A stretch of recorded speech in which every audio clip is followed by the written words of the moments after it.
नमस्कार जय जगन्नाथ बंधुगण आज टॉपिक है मोहन बाबू महान ना नवीन बाबू महान। वर्तमान चाषी को नहीं जो राजनीति चलती विषय किसी टॉपिक मो मन भितर आसला जहाँकि आपण को शेयर करिया चाहूँगी। बंधुगण आपण मैंने जानिथिबे आमर स्पेशली ये जो अदिनिया वर्षा हवा जो अधिक क्षय क्षति होती आमर गंजाम डिस्ट्रिक्ट रे कारण धान कटा हैला परे अदिनिया वर्षा हवा जो चाषी मानकर बहुत क्षय क्षति होती से क्षय क्षति को देखिबा पाई आमर मोहन माझी मुख्यमंत्री जी आसीतिले गंजाम रो कृषि मानक देखिया पाई बोलिकी आउ तांको क्षय क्षति केमती हेची ए सब देखिकी किछि गुटे सेमानंकु पैकेज घोषणा करिया पाई बोली आस्थिले आउ से प्रॉमिस भी करले ना सेमानंको पाई किछि करि परिबे। तांकर तो पूरा क्षय क्षति सरकार देई परिबनी किंतु किछिटा परिमाण रे सहाय्य करिए बोली आसिले। ओके सरकार हिसाब रे से आसिले वेरी गुड जॉब। तापरे आमर नवीन बाबू आसिले। नवीन बाबू ता पूर्वर भी बहुत क्षय क्षति होता किंतु कौन सी एमएलए किंबा मिनिस्टर ही आसु नथिले।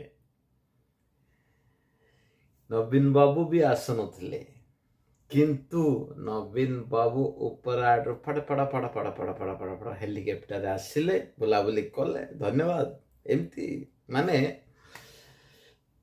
विरोधी दल नेता हो सरकार नेता हो एमती दर्शन करिया कथा सेई जिनसड़ा गत सरकार समय रे एमती अटेम्प्ट करथांते ना जो आपणको पार्टी बहुत किछि पिली चोर कहबी जो बाहरिले सेटा अवश्य कंट्रोल होई थाता। सेते बळे भी चासी एमती दुख पाउथले किंतु सेते बळे लाभ पाउथले स्क्रिप्टेड फार्मर माने जीए पाइबार हकदार से पाउनथला तार स्क्रिप्ट कर जाउथला माने जीए पार्टी पाई काम करथो दल पाई सेमिति लोक को ही चूज करा जाउथला।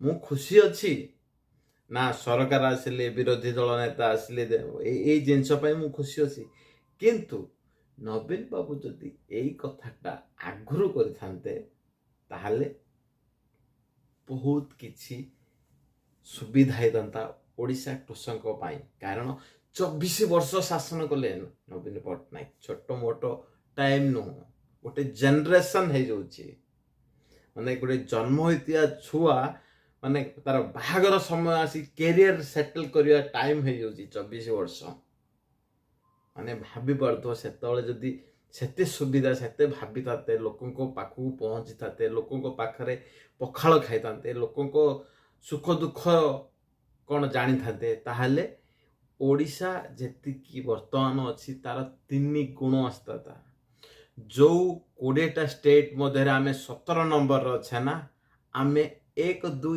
3 भितर रही कारण ओडिशार बहुत लोक अच्छे हार्ड वर्क करने किंतु हार्ड वर्क करने चांस मिलूनी से माने गुजरात जाउचंदी मुंबई जाउचंदी आमु जेमती विदेश अच्छी। सो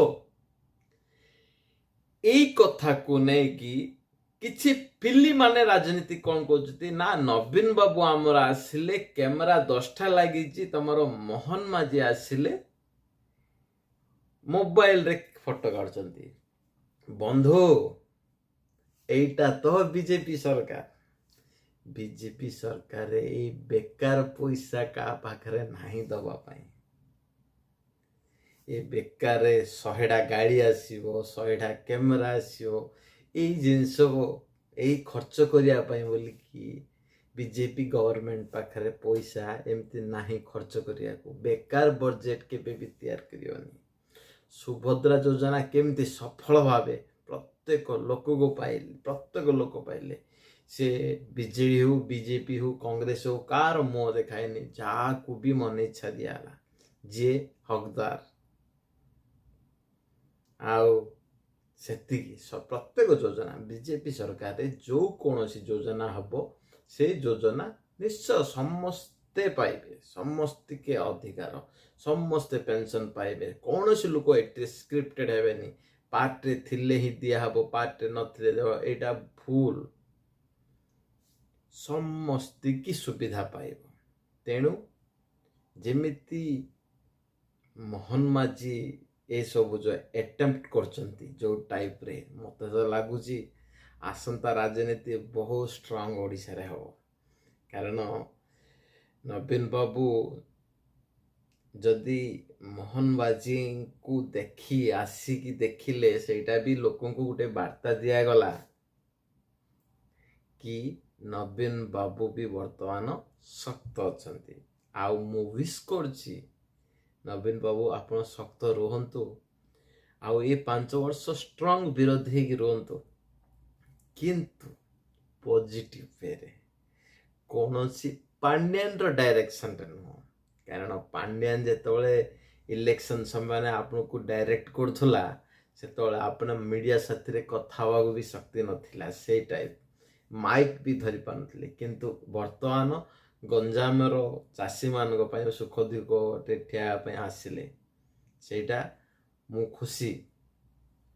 କୌଣସି ପାଣ୍ଡିଆନକୁ ସ୍କ୍ରିପ୍ଟେଡ କରନ୍ତୁନି ଦୟାକରି।